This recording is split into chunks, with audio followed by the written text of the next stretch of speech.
Hello all. इस lecture में हम एक इंश्योरेंस का प्रिंसिपल पढ़ेंगे और वो प्रिंसिपल क्या है? Principle of contribution. अब कंट्रीब्यूशन का मतलब क्या होता है आपको नॉर्मली पता होगा। कंट्रीब्यूशन का मतलब क्या होता है? सपोज ए है और बी है और दोनों गए पार्टी करने, और पार्टी में खर्चा कितना हो गया? 100 रुपये खर्चा हो गया। तो ए और बी अगर उसको कंट्रीब्यूट करेंगे तो कितना कितना कंट्रीब्यूट करेंगे? 50 रुपये ए कंट्रीब्यूट करेगा और 50 रुपये बी कंट्रीब्यूट करेगा। तो कंट्रीब्यूशन का है तो ये मतलब आपको तो पता होगा। ठीक है, और अगर आपको कंट्रीब्यूशन का ये मीनिंग पता है तो ये जो प्रिंसिपल ऑफ इंश्योरेंस है, प्रिंसिपल ऑफ कंट्रीब्यूशन, इसको समझने में आपको दिक्कत नहीं होगी। तो अब देखते हैं कि ये प्रिंसिपल क्या बात करता है। तो ए है एक बिजनेसमैन। ठीक है, और ए ने इंश्योरेंस कराया हुआ है अपने स्टॉक का 1 लाख रुपए का। तो ए ने अपने स्टॉक का 1 लाख रुपए का इंश्योरेंस कराया हुआ है। अब वो ए ने क्या किया है? 1 लाख रुपए का insurance A A B company से करा लिया। एक इंश्योरेंस कंपनी थी, ठीक है, बी इंश्योरेंस कंपनी से 1 लाख रुपए का इंश्योरेंस करा लिया, और 1 लाख रुपए का इंश्योरेंस इसने सी इंश्योरेंस कंपनी से कमा करा लिया। ठीक है, तो यानी कि ए के पास स्टॉक है 1 लाख रुपए का, उसने इस स्टॉक का, एक कंपनी है बी इंश्योरेंस कंपनी, उससे 1 लाख रुपए का इंश्योरेंस करा लिया, और एक कंपनी है सी इंश्योरेंस कंपनी, उससे 1 लाख रुपए का इंश्योरेंस करा लिया। ठीक है, अब ए बहुत स्मार्ट है। ए ने क्या सोचा कि अगर स्टॉक में नुकसान होगा तो दोनों कंपनी से पैसे ले लेंगे। ठीक है, तो मान लो ए ने जो स्टॉक का इंश्योरेंस कराया है उसमें उसका लॉस हो गया। लॉस हो गया, मान लो 1 लाख ही लॉस हो गया। 1 लाख का स्टॉक सारा का सारा जल गया। ठीक है, तो अब ए के दिमाग में क्या आया कि ए बी कंपनी से भी इंश्योरेंस किया हुआ है और सी से भी इंश्योरेंस किया हुआ है। तो ए को क्या लगा? ए को ये लगा कि 1 लाख रुपए बी कंपनी से ले लेंगे, 1 लाख रुपए बी कंपनी से ले लेंगे, और 1 लाख रुपए सी कंपनी से ले लेंगे। तो ए ने क्या सोचा, मेरे को तो 2 लाख रुपए मिल जाएंगे। ठीक है, तो जब 2 लाख रुपए मिल जाएंगे तो 1 लाख रुपए का स्टॉक है, उसको तो प्रॉफिट हो जाएगा। ठीक है, लेकिन आपको ये समझना है कि insurance is not a contract to make profit. Insurance क्या होता है? आपको हमेशा ध्यान रखना है, insurance is a contract of indemnity.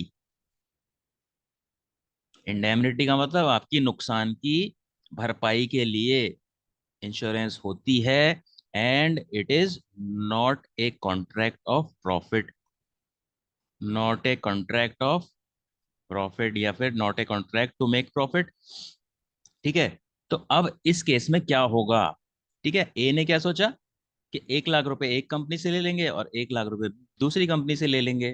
ठीक है, तो अब इंश्योरेंस कंपनी कितना पैसा देंगी? तो आपका एक्चुअल लॉस कितना है? एक्चुअल लॉस तो आपका 1 लाख रुपए है। ठीक है, और आपने बी कंपनी से भी 1 लाख रुपए का इंश्योरेंस करा लिया और सी कंपनी से भी 1 लाख रुपए का इंश्योरेंस करा लिया। यानी कि इनका दोनों कंपनी का जो इंश्योरेंस का अमाउंट है, इसका रेशियो क्या है? 1:1। ठीक है, बी कंपनी ने भी 1 लाख का इंश्योरेंस किया है और सी कंपनी ने भी 1 लाख का इंश्योरेंस किया है। तो एक एक लाख का आपस में रेशियो क्या हो गया? 1:1। अब जो ए का जो लॉस हुआ है 1 लाख रुपए, इसको दोनों कंपनी, एक तो बी कंपनी है और एक सी कंपनी है, ये इस लॉस को 1:1 रेशियो में बांटेंगे। यानी कि बी कंपनी ए को कितना देगी? 50,000 रुपये देगी, और सी कंपनी ए को कितना देगी? 50,000 रुपये। तो इस तरीके से जो एक्चुअल लॉस है, जो आपका एक्चुअल लॉस है, वो अगर आपने एक से ज्यादा इंश्योरेंस कंपनी से कराया हुआ है, जैसे यहाँ पे बी कंपनी से भी करा लिया और सी कंपनी से भी करा लिया, तो वो दोनों कंपनीज जो एक्चुअल लॉस है अपने जो जो इंश्योरेबल अमाउंट है उसके रेशियो में कंट्रीब्यूट करेंगी। ठीक है, तो यानी कि एक से ज्यादा अगर इंश्योरेंस है तो दो इंश्योरेंस कंपनी जो एक्चुअल लॉस है उसको कंट्रीब्यूट करेंगी किस रेशियो में? जो उनका इंश्योरेंस का अमाउंट है, जितने अमाउंट का उन्होंने इंश्योरेंस किया है। तो यहाँ पे देखो, ए को कितना पैसा मिलेगा एक्चुअल में? बी कंपनी से 50,000 रुपये मिलेगा और सी कंपनी से भी 50,000 रुपये मिलेगा। तो ए का लॉस कितना था? 1 लाख रुपए। और 50-50 हजार दोनों कंपनी से मिल गया, तो एक को कितना मिल गया? 1 लाख रुपए मिल गया। ठीक है, तो यहाँ पे क्या हुआ, उसका लॉस कवर हो गया। ठीक है, लेकिन ए क्या सोच रहा था कि दोनों से 1-1 लाख रुपए ले लेंगे और प्रॉफिट कमा लेंगे। और हमने क्या पढ़ा था कि insurance is a contract of indemnity, नुकसान की भरपाई का एक कॉन्ट्रैक्ट होता है इंश्योरेंस। और ये प्रॉफिट कमाने का कॉन्ट्रैक्ट नहीं होता है। तो यही है कंट्रीब्यूशन प्रिंसिपल। तो कंट्रीब्यूशन प्रिंसिपल क्या कहता है? अगर आपने सेम सामान की दो या उससे ज्यादा इंश्योरेंस कंपनी से इंश्योरेंस कराया हुआ है, तो एक्चुअल लॉस को जो इंश्योरेंस कंपनीज हैं वो कंट्रीब्यूट करेंगी किस रेशो में? जिस रेशो में उन्होंने इंश्योरेंस किया है। तो यहाँ पे क्या है, बी कंपनी और सी कंपनी ए को 1 लाख रुपए नहीं देंगी। कितना कितना देंगी? 50-50 हजार रुपए देंगी। तो देखो, ए का जो लॉस था वो 1 लाख रुपए था, बी कंपनी ने 50,000 रुपए दे दिए, सी कंपनी ने 50,000 रुपए दे दिए। तो ए का जो है लॉस कवर हो गया है, तो ए का लॉस इंडेमनीफाई हो गया। तो ये प्रिंसिपल ये बात करता है। तो अब ये देखो क्या लिखा हुआ है इसमें टेक्स्ट।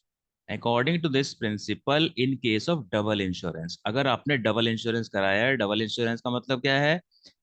एक ही सामान के लिए आपने दो कंपनी से इंश्योरेंस करा लिया है। तो in case of double insurance, taking insurance of the same item from two और मोर इंश्योरर्स या फिर insurance companies, the insurers have to share the loss. ठीक है, तो उस लॉस को उन्होंने शेयर कर लिया। जैसे मैंने आपको एग्जांपल क्या दिया था कि 1 लाख का लॉस हुआ और उसे 1 लाख को दोनों कंपनीज ने 50-50 हजार रुपए शेयर कर लिया। किस प्रोपोर्शन में? In proportion of the amount assured bye them. तो कितना कितना अमाउंट उनसे एश्योर किया हुआ था? 1-1 लाख रुपए का इंश्योरेंस था, तो 1-1 लाख रुपए सम एश्योर्ड हो गया उनका।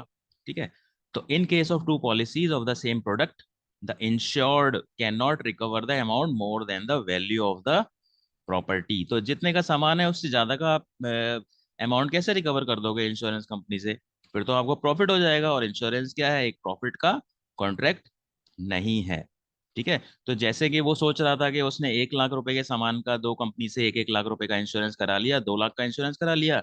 तो वो क्या समझ रहा था ए, कि अगर सामान में 1 लाख रुपए का लॉस हो गया तो दोनों कंपनी से 1-1 लाख रुपए ले लेंगे, 2 लाख बन जाएंगे हमारे। तो ऐसा पॉसिबल नहीं है। क्यों पॉसिबल नहीं है? क्योंकि प्रिंसिपल ऑफ कंट्रीब्यूशन कहता है कि अलग अलग इंश्योरेंस कंपनी उस लॉस को कंट्रीब्यूट करेंगी अपने अपने सम एश्योर्ड के रेशियो में। Note again that insurance is a contract to compensate for losses, not to make profits. तो इंश्योरेंस क्या है? लॉसेस को कंपेंसेट करने का कॉन्ट्रैक्ट है, प्रॉफिट कमाने का कॉन्ट्रैक्ट नहीं है। तो ये था आपका प्रिंसिपल ऑफ कंट्रीब्यूशन। तो प्रिंसिपल ऑफ कंट्रीब्यूशन की बात हम कब करते हैं? जब एक ही सामान की आपने एक से ज्यादा इंश्योरेंस कंपनी से इंश्योरेंस ले ली है। तो अगर कोई लॉस होता है तो उसको फिर दोनों कंपनीज अपने अपने सम एश्योर्ड के रेशियो में कंट्रीब्यूट करती हैं। तो वो कंट्रीब्यूट करती हैं तो वही क्या कहलाता है? Principle of contribution. ठीक है, तो ये था principle of contribution, and that is it for this lecture. Thank you.